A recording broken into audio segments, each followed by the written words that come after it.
Once upon a time, in the quiet and small village of Mbanga, there lived a man named Sourkhanlara. He had spent many years in the bustling city of Onitsha trying to make a name for himself. He had traveled a lot to work in many companies selling different stuffs. Whenever he earned a fortune, he would waste his money on drinks and entertainments. He told anyone who wanted to listen that fate was not kind to him. Maria, his wife, got tired of complaining and arguing with him every day. Sourkhanlara cared more about his pleasure than his own family. She couldn't bear to stay with him any longer. Finally, she admitted that Sourkhanlara was only a drunkard and she broke up with him. She left her man with their two children. At the end, Sourkhanlara lost his job and found himself with no other option but to return to his native village. However, Sourkhanlara was not a man who enjoyed hard work. He despised the idea of toiling in the fields or engaging in any laborious tasks. And so, as he made his way back to the village, he devised a clever plan to avoid working while still ensuring that he never went hungry or lacked something to drink.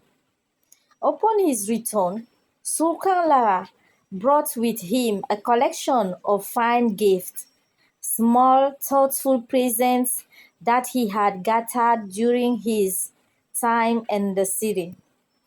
He went from house to house presenting these gifts to each man in the village. The villagers were delighted by this generosity and welcomed him warmly. Little did they know Sourkhanlara had a hidden motive behind his kindness. From that day on, Sourkhanlara began to making frequent visits to the homes of the villagers.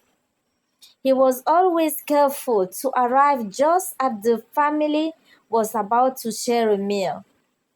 With a charming smile and a friendly demeanor, he would join them at their table, sharing in their food and conversation.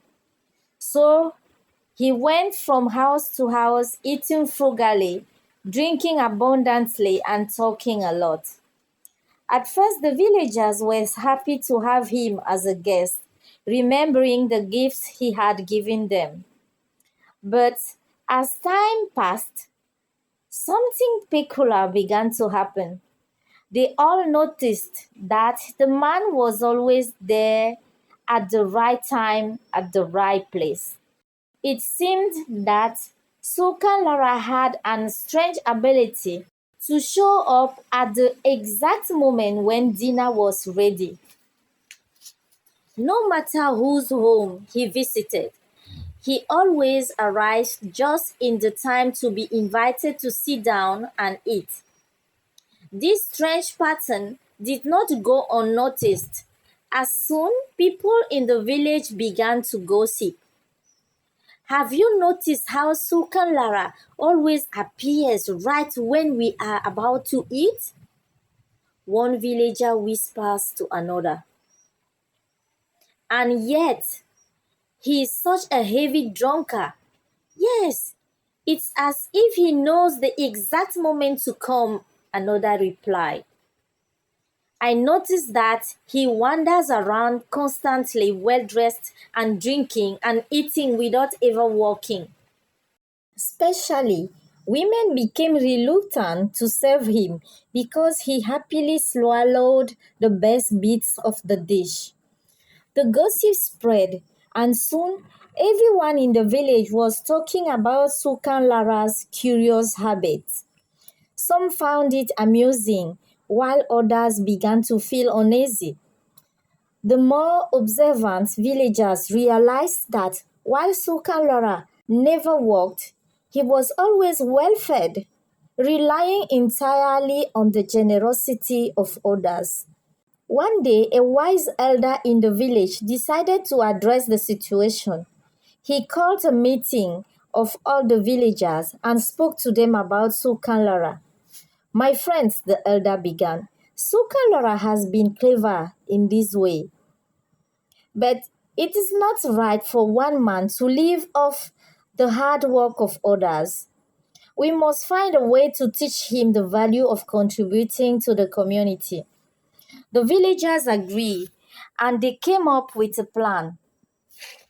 The next time Sourkhanlara visited the home, instead of inviting him to the table, they would offer him small tasks to do in exchange of his meal. If he refused, they would politely turn him away. As expected, Sourkhanlara arrived at the first house just as dinner was about to be served.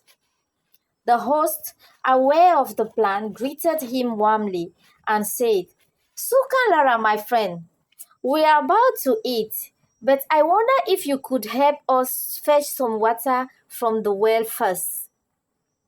Sourkhanlara, who was not fond of work, hesitated, but realized that he had little choice.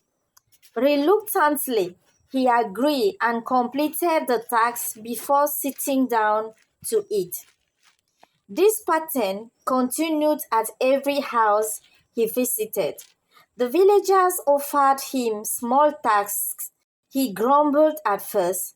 Sourkhanlara soon learned that if he wanted to enjoy a meal, he had to contribute something in return. Over time, Sourkhanlara began to understand the value of hard work and the importance of contributing to the community. He realized that living off the generosity of others without giving anything in return. Sourkhanlara began to understand the value of hard work and the importance of contribution to the community. He tried to stop being lazy and gluttonous.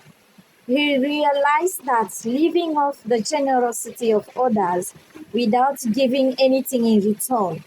Slowly but surely, he started taking on more tasks and became an active member of the village. The villagers who had once gossiped about Sourkhan's laziness now praised him for his transformation. He wasn't a heavy drunkard anymore and tried to work in his brother's farm. Every day we could see Sourkhanlara working happily. Every day we could see Sourkhanlara walking happily in the farm, but always well dressed.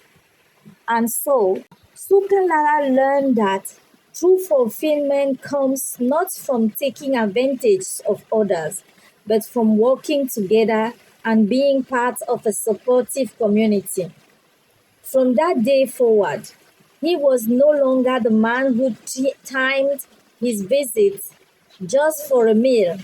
From that day forward, he was no longer the man who timed his visits just for a meal, but a respected member of the village who had earned his place at the table.